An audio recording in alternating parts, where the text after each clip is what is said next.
নবীজি বলেছেন একটা ঘাটে, একটা পানির ঘাটে বাঘ এবং হরিণ একসাথে পানি খাবে, কেউ কাউকে কোনো ক্ষতি করবে না। পৃথিবীতে জুলুম বলে কিছু থাকবে না, ইনসাফ ন্যায় কায়েম হয়ে যাবে। এরপরে ঈসা আলাইহিস সালাম 40 বছর বেঁচে থাকবেন। 40 বছরের মধ্যে তিনি বিয়ে করবেন, সন্তান হবে, তার মৃত্যু হবে, তাকে দাফন করা হবে আমাদের নবীর কবরের পাশে। এবং তিনি যখন ইন্তেকাল করবেন তারপরের মানুষগুলা আরো জঘন্যভাবে খারাপ হওয়া শুরু করবে, এর রাস্তায় দাঁড়িয়ে জেনা করবে।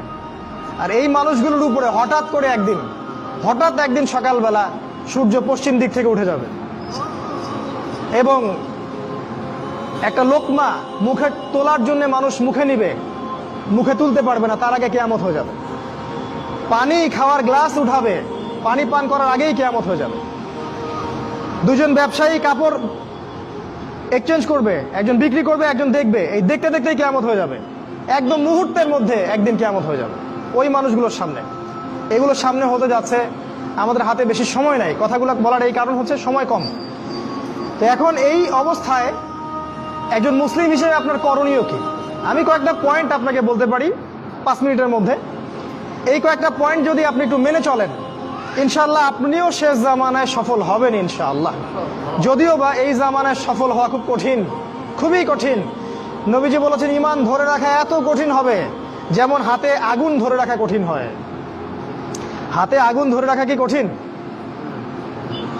দেখেন, আমরা যারা ইসলাম ফলো করছি, আমাদের ইসলাম পালন করতে যদি এরকম কষ্ট না হয়, বুঝতে হবে আপনি সেই প্রকৃত ঈমান ধারণ করে নাই, যে ঈমান ধারণ করলে হাতে আগুন আপনি অনুভব করতেন। সত্যিকারের ঈমান নিয়ে চলেন, সমাজ আপনার শত্রু হয়ে যাবে, পরিবার শত্রু হয়ে যাবে, রাষ্ট্র বিশ্ব শত্রু হয়ে যাবে আপনার। তো নবী সাল্লাল্লাহু আলাইহি ওয়াসাল্লাম বলেছেন যে শেষ জামানে ঈমান ধরে রাখা খুবই কঠিন হবে। সকালে মানুষ মুমিন থাকবে, বিকেলে কাফের হয়ে যাবে। বিকালে কাফের থাকবে, সকালে মুমিন হবে। মানুষ দিনকে দুনিয়ার বিনিময়ে বিক্রি করে দিবে। এই যুগে সফল হবে সেই মানুষরা যারা এই ফিতনা মুক্ত পরিবেশে দিন পালন করবে। অনেক দূরের প্রত্যন্ত জায়গায় চলে যাবে, শহর থেকে দূরে, নগর থেকে দূরে, পাহাড়ি এলাকায়, অনেক দূরে, কান্ট্রি সাইড। ওই যে থাকে না কিছু মানুষ উপজাতির মতো, ওই রকম করে যারা থাকবে এরা নিরাপদে থাকবে। কৃষি জমি চাষাবাদ করবে, নিজের খাবার নিজে খাবে, মাছ চাষ করবে, গরু চাষ করবে, ছাগল পালবে, শহরের ফিতনায় জড়াবে না। নিজেরা নিজেদের কলোনি গড়ে তুলবে আলাদা করে, অনেকটা মুসলিম ভিলেজের মতো। এরা সফল হবে। শেষ জামানায় সফল হওয়ার কয়েকটা পথ বলে দিচ্ছি। 1 নাম্বার, আপনাকে জ্ঞান অর্জন করতে হবে। কোরআন হাদিসের সাথে সমসাময়িক যত জ্ঞান আছে সব অর্জন করতে হবে, এটা 1 নাম্বার। জ্ঞান নাই, আপনি শেষ জামানায় টিকতে পারবেন না। যাদের কাছে এই জ্ঞান ছিল তারা কিন্তু মহামারীর আগেই প্রস্তুতি নিয়েছিল। আমি অনেক ওস্তাদকে চিনি, বাংলাদেশের আলেম, তারা এই 2020 সালের আগে হজ করে ফেলছে। তারা আগেই বুঝতে পারছে 20 সালে কিছু একটা হবে, 20 সালে পৃথিবীতে কিছু একটা হবে, তারা আগেই বুঝতে পারছে।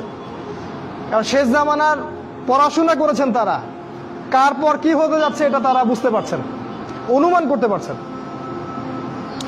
তাই জ্ঞান ছাড়া আপনি শেষ জামানায় টিকতে পারবেন না ভাই। জ্ঞান অর্জন করুন, 1 নাম্বার। 2 নাম্বার, জ্ঞান অনুযায়ী আমল করেন। যতটুকু জেনেছেন আমল করেন, কালকের জন্য অপেক্ষা করবেন না। আজকেই নামাজ শুরু করে দেন, দেনা পাওনা থাকলে আজকেই মিটিয়ে দেন। আজকেই পরিবারের সবাইকে ডেকে ওয়াজ করেন, নসিহত করেন যে দেখো সামনের দিনগুলো ভয়ঙ্কর, আমাদের জীবনকে গোছাতে হবে, যা করেছি তওবা করে আল্লাহর কাছে ফিরে আসেন। আল্লাহ পাক গফুরুর রহিম, আপনি তওবা করে এইমাত্র চলে আসেন, আল্লাহ মাফ করে দিবে ইনশাআল্লাহ।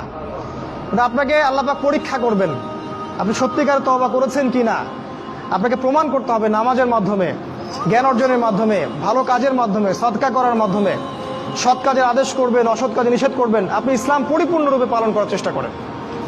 কোনো সরকার, কোনো সমাজ নেতা, কোনো রাষ্ট্রনেতা, কোনো পারিবারিক নেতা, কেউ আপনার সাথে আপনার কবরে যাবে না। সোজা কথা, আপনাকে আল্লাহর সামনে একাই দাঁড়াতে হবে। কারো পরোয়া করে লাভ নাই, কোনো অজুহাত দিয়েও লাভ নাই। দেশটা ভালো না, বিশ্বটা ভালো না, সমাজটা ভালো না, সময় ভালো না, এগুলো বলে কোনো লাভ নাই। আমাকে আমার রবের সামনে দাঁড়াতে হবে। আমার ভালো আমাকে বুঝতে হবে। আমার ভালো, বাজারে গেলে একটা মাছ ভালো না খারাপ আপনি তো বোঝেন, তরকারি ভালো না খারাপ বোঝেন। দিনের ব্যাপারে বুঝতে চান না কেন? দিনের ব্যাপারে খালি হুজুরদের শরণাপন্ন কেন হচ্ছে? পড়াশোনা করেন, আমল করেন, আমল বাড়িয়ে দেন। দিন সময় নষ্ট করবেন না, যুবকদেরকে স্পেশালি বলবো, সময় নষ্ট করবে না। শয়তান তিনটা ধোঁকা দিবে যে পরে শিখে নিব, পরে করবো নি। শয়তান আসে বুঝাবে যে এখন কি আর বয়স হয়েছে, আগে পরে দেখা যাবে। শয়তান বুঝাবে আমি এগুলো জানি তো, আর জানার দরকার নাই।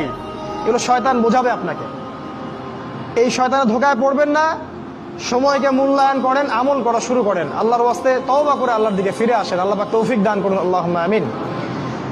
3 নাম্বার, সৎ কাজের আদেশ করেন, অসৎ কাজে নিষেধ করেন। পরিবার থেকে শুরু করেন। আপনি ব্যক্তিটা গড়ে তোলেন, পরিবারটাকে ইসলামিক পরিবারে গড়ে তোলেন। আপনার ছেলে, আপনার মেয়ে, আপনার স্ত্রী, আপনার সন্তান, আপনার বোন, আপনার মা, সবার ব্যাপারে মনিটরিং করেন, চোখে চোখে রাখেন। আপনি জানেন না আপনার ছেলেটা অনেক আগেই জেনাকারী হয়ে গেছে, আপনি টের পান নাই। ছেলের হাতে স্মার্টফোন তুলে দিয়েছেন, ছেলে গোপনে গোপনে 10টা প্রেম করে, আপনি জানেন না। ও দুধ খায় না এখন, মনে করছেন যে ও দুধ খায়, ও অনেক ম্যাচিউরড হয়ে গেছে। আপনার মেয়েকে দেখে মনে হয় খুব পর্দা করে, দেখেন ভিতরে ভিতরে কোনো ছেলের সাথে সম্পর্ক তৈরি করে ফেলছে। অনেক ঘটনা ঘটে যায়, আমরা সরল মনে অনেক কিছু করি। আপনার ওয়াইফকে দেখেন, আপনি যখন বাসায় থাকেন না, কি করে না করে মনিটরিং করেন। টিভি বন্ধ করে দেন, সিরিয়াল টিরিয়াল বন্ধ করেন। এমন কারোর সাথে মিশতে দিবেন না যে আপনার ছেলেকে, আপনার মেয়েকে, আপনার বোনকে, আপনার মাকে বিপথে নিয়ে যাবে। কঠোর হন পরিবারের উপরে, কারণ আপনাকে আল্লাহ পাক আপনার পরিবার সম্পর্কে জিজ্ঞাসাবাদ করবেন। অবশ্যই জিজ্ঞাসা করুন। বিশ্বাস করেন আল্লাহ পাক কিয়ামতের মাঠে আপনাকে আপনার পরিবার সম্পর্কে জবাবদিহি করাবেন প্রত্যেকটা বিষয়। আপনি দাওয়াত দেন, চেষ্টা করেন, তারপরে যদি ছেলে বেলাইনে যায় সেটা তার ব্যাপার, ওর হিসাব ও দিবে। নূহ আলাইহিস সালামের ছেলে কাফের হয়ে গেছে, ওর হিসাব ও দিবে, সেটা আলাদা। কিন্তু আমাকে আমার চেষ্টা করতে হবে। পরিবার গড়ে তোলেন, সৎ কাজের আদেশ করেন, অসৎ কাজে নিষেধ করেন। 4, এই যে কোরআন এবং সুন্নাহর দাওয়াতটা পৌঁছে দেন মানুষের কাছে। দাওয়াতেই কাজ করেন ভাই, সময় নষ্ট করেন না। আপনি যে দল করেন বা যে সংগঠন করেন বা যে মাযহাব, যে তরিকায় থাকেন, আমার তাতে কোনো আপত্তি নাই, কিন্তু কোরআন সুন্নাহর দাওয়াতটা মানুষের কাছে প্রচার করেন। মূল বিষয়ে কোনো পার্থক্য নাই। এই দাওয়াত দেওয়ার সময় সাম্প্রদায়িক হবেন না। সবাই আমার দলে আসো, আমার দলের ফরম পূরণ করো, না হলে দাওয়াত হচ্ছে না, এমন দাওয়াতের দরকার নেই। মানুষকে ইসলামের দাওয়াত দেন, আল্লাহর দিকে ডাকেন, কোরআনের দিকে ডাকেন, সুন্নাহর দিকে ডাকেন, দেখবেন সমাজে একটা সাম্য চলে আসবে ইনশাআল্লাহ। দাওয়াতি কাজ করেন, বেশি বেশি কোরআন সুন্নাহর দাওয়াতি কাজ করেন। 5 নাম্বার, অর্থ সম্পদ যা আছে এগুলোকে কাগজের টাকায় রেখে দিবেন না, আমার নসিহত। হয়তো বুঝতে পারছেন না, মাথার উপর দিয়ে যাচ্ছে কথা, কিন্তু পরে বুঝবেন। টাকা পয়সা যা আছে এগুলোকে ব্যাংকে কাগজের টাকার মধ্যে রেখে দিবেন না, কারণ কাগজের টাকা সামনে আর থাকবে না। লিখে রাখেন, কয়েক বছর পরে দেখতে পারবেন। সমস্ত টাকা হয়ে যাবে ইলেকট্রনিক, খালি পাঠাবেন।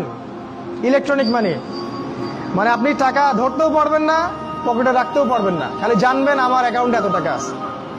এই পুরো ব্যাংকিং সিস্টেমটা পড়ে যাবে, থাকবে না।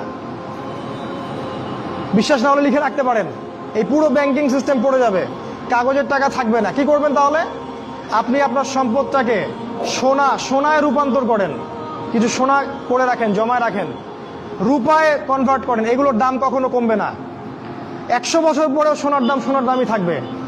তো 10 বছর পর আপনার 10 লাখ টাকার মান 10 লাখ টাকা থাকবে না, দাম পড়ে যাবে, আপনি সম্পত্তি হারাবেন। এইভাবে তারা সারা বিশ্বকে লুট করছে, এই কাগজের টাকা দিয়ে তারা সারা বিশ্বকে লুট করছে।